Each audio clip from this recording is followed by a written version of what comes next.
Smoke clung to the skyline like a bruise, and the once glittering towers of Los Angeles stood half-sunk in ruin. The war had left its fingerprints on every stone, every face, and every shadow that dared to linger after dark. In 2047, the world had not ended in a bang, but in a long, metallic scream that still echoed in the silence of dead streets. A low hum vibrated through the underground facility. Kyle Ramirez paced in front of the tactical display, his brow lined with ash and exhaustion. He had seen too much, lost too much. Skynet's machines weren't just killing anymore. They were adapting. And worse, they had begun learning from their failures. A quiet alert blinked red on the console. "We have movement at Sector 7, said Nora, the tech officer. "Heat signatures. Could be a scout patrol." Kyle grabbed his weapon. Or something worse. Suit up. Minutes later, he and his team surfaced through a shattered sewer grate into the fog-drenched ruins of an old commercial zone. Everything was silent except for the faint whine of a damaged power line swaying in the wind. Then the red laser of a drone cut through the mist. It scanned the area and moved on. They weren't after the resistance tonight. They were after something else. Kyle raised his hand and signaled to split. They circled an abandoned data relay station, a structure Skynet had long since deemed irrelevant.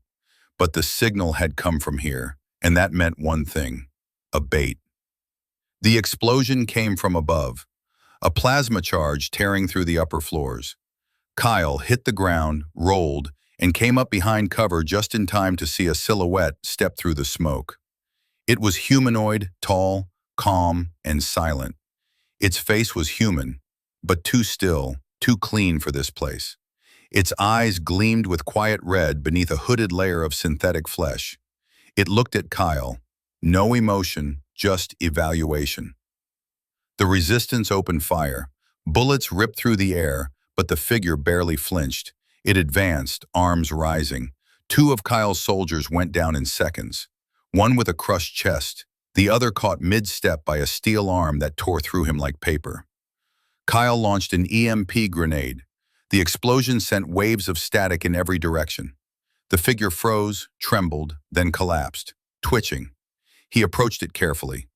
Its synthetic skin peeled where the blast had hit. Beneath it was something more advanced than anything he'd seen: sleek alloy, compact circuits, and neural mesh integrated like veins. This wasn't just a killing machine, it was something new. Nora knelt beside it. "This isn't in our database. It's transmitting, but not to local nodes. The signal's temporal." Kyle's eyes widened. "You mean?"